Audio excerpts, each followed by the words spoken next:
Good day, class. Welcome to our modular distance learning in TLE 10, quarter 3. We are now in lesson 2, and our topic is performing irrigation and drainage practices. These are the following objectives. A. Identify the methods of irrigation. B. Give the causes of loss of irrigation water. And letter C. Value the importance of irrigation and drainage.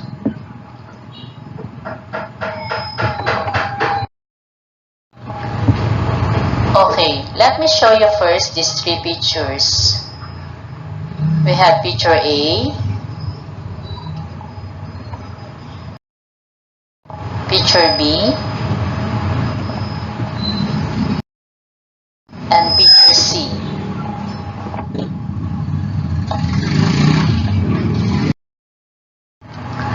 Okay, class, try to figure out what is these pictures all about. If your answer is the methods of irrigation, you got it right.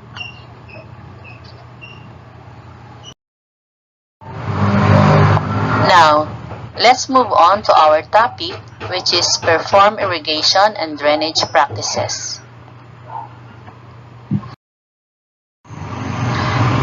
Okay, let us define first what is irrigation. Agricultural irrigation is the application of water to crops through artificial means. Irrigation is primarily used in areas with sporadic rainfall or potential drought conditions to ensure that crop soil receives adequate water for cultivation. The water utilized in agricultural irrigation can come from various sources such as groundwater, rivers, springs, lakes, wells, or surface water.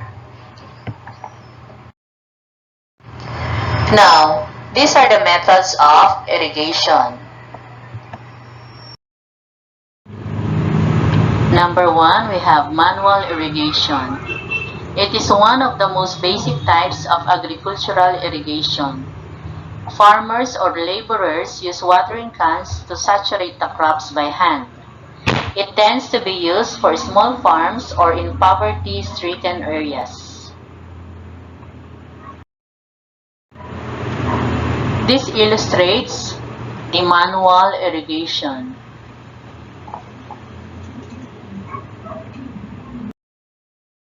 Next, number 2.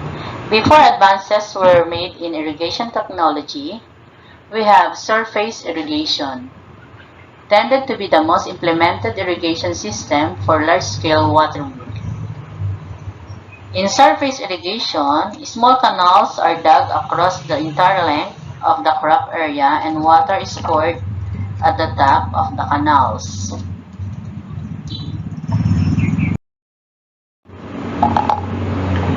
This picture illustrates the surface irrigation.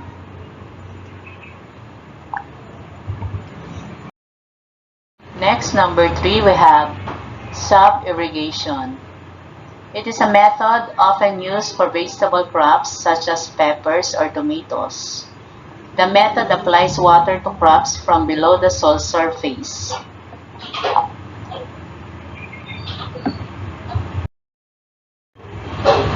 As you can see in the picture, a pipe system is buried beneath the roots of the crops and the water is pumped upwards into the roots to ensure the roots receive the correct water amounts.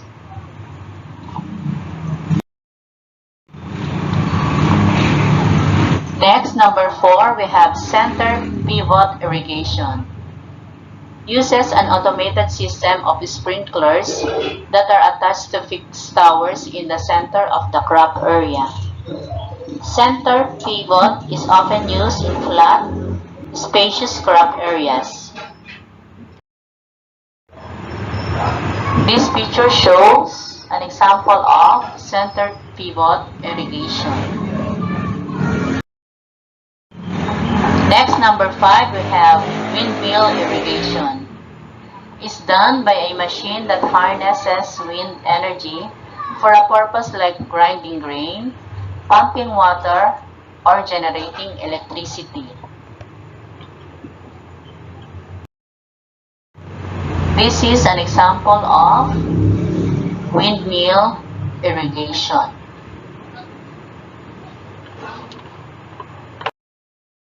Next, number 6, we have drip irrigation. It's a system that delivers water directly to the root zone of a plant, where it seeps slowly into the soil, one drop at a time.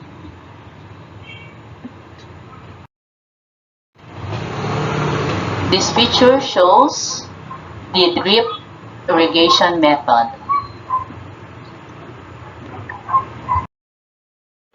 Next, number 7, we have irrigation by power machinery. It is done when water pumps are set in the source of water.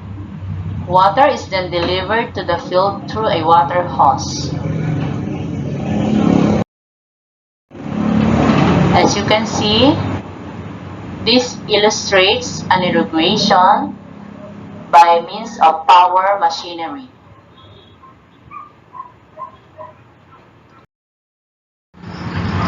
Next, number 8, irrigation by hand. It requires hand labor. This system is used only where a valuable crop can be grown in a small piece of land, as in school and home gardens. Water is applied either early morning or late in the afternoon.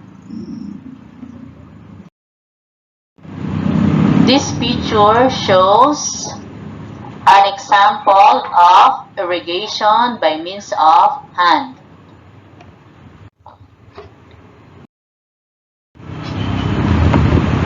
Now let's move on to the causes of loss of irrigation water.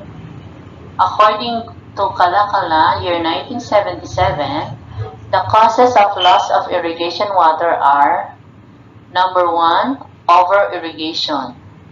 A farmer should not use more water than his crop needs. The amount of water needed by crops varies with the crop. Number 2, poor grading of land. When a piece of land to be irrigated is not uniformly or properly graded. For example, when certain spots are high while others are low, or when there is hardly any grade at all to allow movement of water by gravity, there will be loss of water. Number 3, we have seepage. It's the horizontal passage of water from an irrigation canal through the surrounding ground. Loss of water by seepage is prevented by lining the canal properly with a clay paddle. Number 4, deep percolation. Percolation is the vertical downward movement of water. Skillful cultivation should prevent much loss of water due to deep percolation. Number 5, runoff at the ends of fields or furrows. To avoid waste of water in the form of runoffs, it is necessary to supervise carefully the irrigation work so that only enough water is allowed to flow in the irrigation furrows. Number 6, direct evaporation. This refers to the loss of water from plant parts and soil surface, even from bodies of water with the aid of sunlight. Now, these are the benefits of irrigation. Number 1, irrigation is insurance against drought. Number 2, it enables the growing of quick maturing seeds. Number 3, it is a guarantee to the quick germination of seeds. Number 4, it is a means of securing early maturity on most crops. And number 5, it increases the quality, attractive appearance, and yield of crops.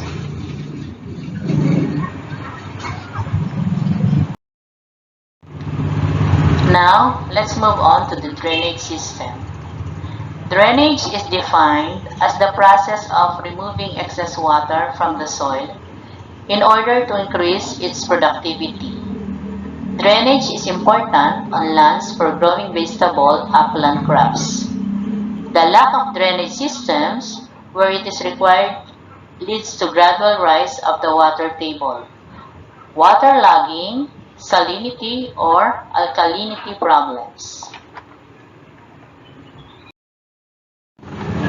According to Kalakala, year 1977, there are benefits derived from drainage as follows. Number 1, it improves the tilth of the soil. Number 2, it leads to the improvement of soil aeration. Number 3, it improves the temperature condition of the soil. Number 4, it increases availability of plant food. Number 5, it encourages multiplication and development of useful organisms in the soil. And number 6, it increases benefits obtained from the use of fertilizers.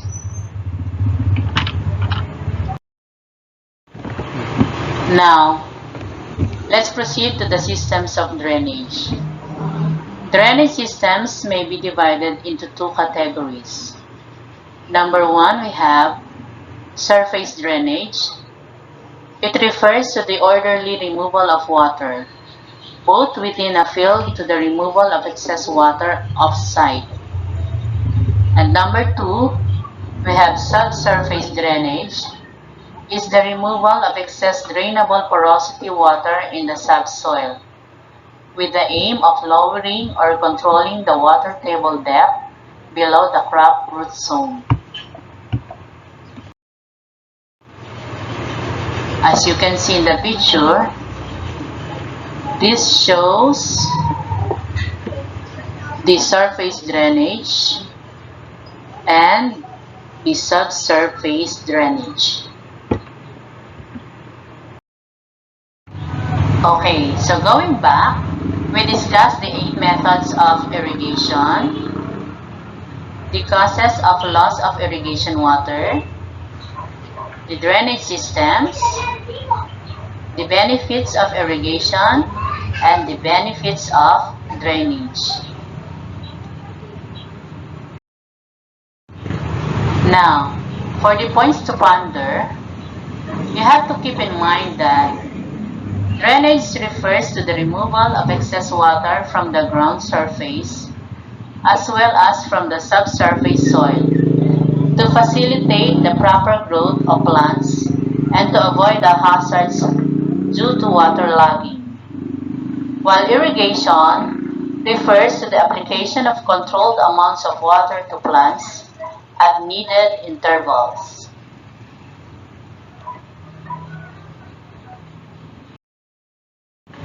Okay, now, I want you to do this activity 1, which is considered as the written task. Alice had planted vegetable garden plots. She found out that the plants are wilting. Is it due to lack of water? If it's so, what method of irrigation is she going to apply? Write your answer on a sheet of paper.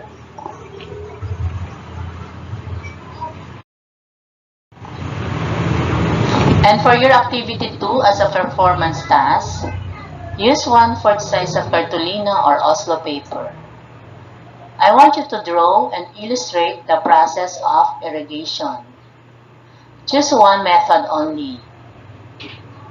From letter A as a center pivot irrigation, letter B as windmill irrigation, and letter C as drip irrigation.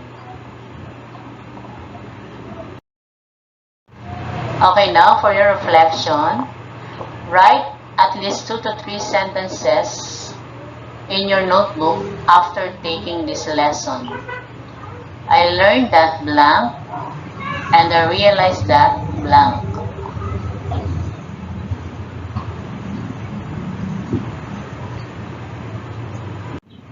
Okay, so that's the end of our lesson 2. I want you to compile all your answer sheets in your portfolio and be ready on the date of submission.